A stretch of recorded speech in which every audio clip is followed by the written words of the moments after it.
Hello there. Today is the 15th of February. We are now 26 days into the illegitimate occupation of the White House. My name is Paul Glumaz, and this is being brought to you by General Welfare Presents. Now, the impeachment trial has ended, and the knives are out, okay? The knives are out in the Republican Party, and the knives are out in the Democratic Party. As much as Senator Lindsey Graham is trying to restrain President Trump from mobilizing our citizenry in order to keep the peace in the Republican Party. Oh, we have to,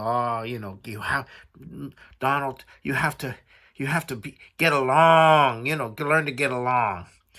At the same time, Senate Majority Leader Mitch McConnell is saying that Trump is liable for crimes committed while in the presidency.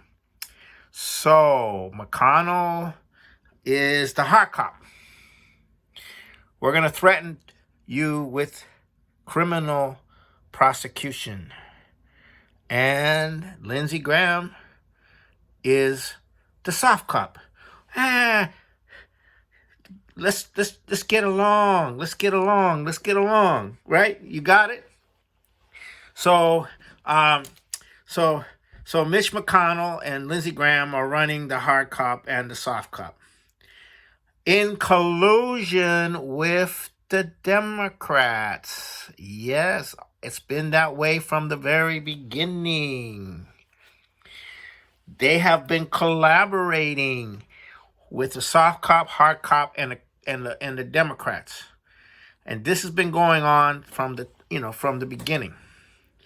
And what they're concerned about is that an uncaged Donald Trump, no longer boxed in, no longer caged in this game, is going to break out now that the impeachment trial is over. And that's pretty much what the whole thing is about. And anything else that comes after that is about the caging of Donald Trump. They do not want Donald Trump to go out to the population and get things underway. They don't want that. No way. So now it is very important that to understand this one point I'm going to tell you. Very important. Though Donald Trump is not in the White House, Donald Trump represents the only possible viable basis for dealing with the crises which are coming. Trump is the only point of reference which, with the support of the American people, he's the only point of reference available for dealing with the financial collapse. The bubbles are getting bigger and bigger. The real estate bubble, all the bubbles are going bigger, and no matter how much COVID relief funds go to bail out the financial system, it doesn't seem to be working. There's just a massive flood of money at zero interest trying to hold together this rotting financial system. It's going to come down, and when it does, you're going to have to do something about it. And if you try to implement the Great Reset in the collapse, that's probably not going to work.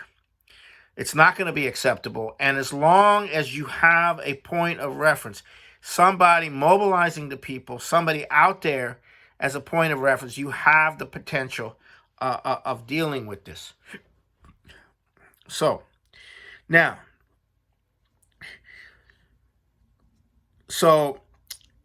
at the same time, you have the Democratic Party starting to disintegrate around the edges. There's no love in that party. It's all It's all nasty, nasty stuff.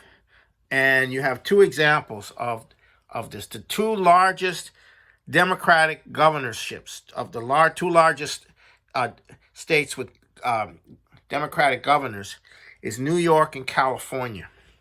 And Mario Cuomo is in deep trouble in New York. He was considered to be the potential stand-in for Biden if Biden couldn't cut it. And the nursing home scandal is incredible. The amount of dead people in the nursing homes and the cover up of it and all that's coming out.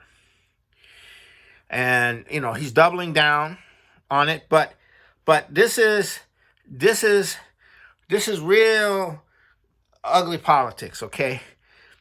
Then you have Governor Newsom of California. Now, Governor Newsom's administration has over $20 billion, maybe as much as $50 billion in missing COVID unemployment relief funds.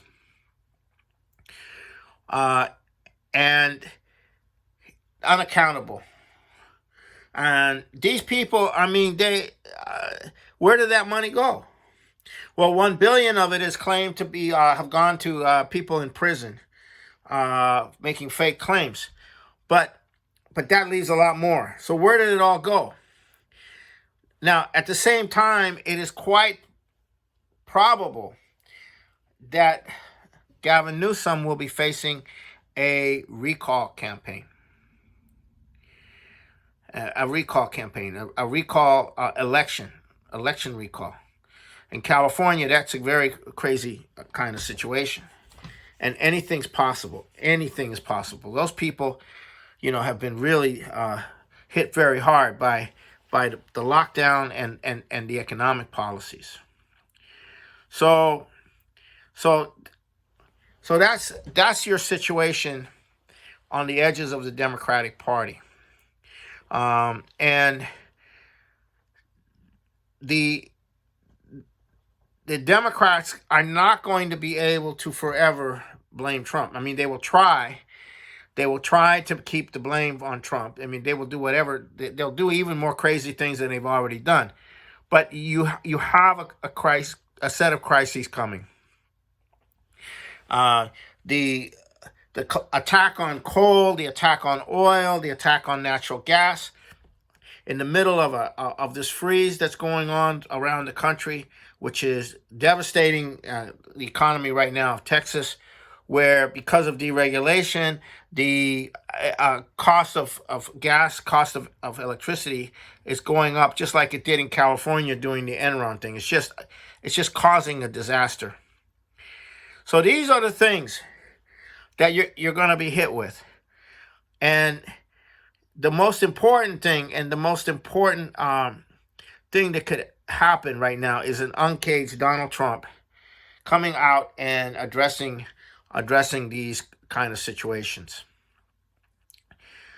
So on that note, I'm going to say I hope you tune in next week, and we'll see you then.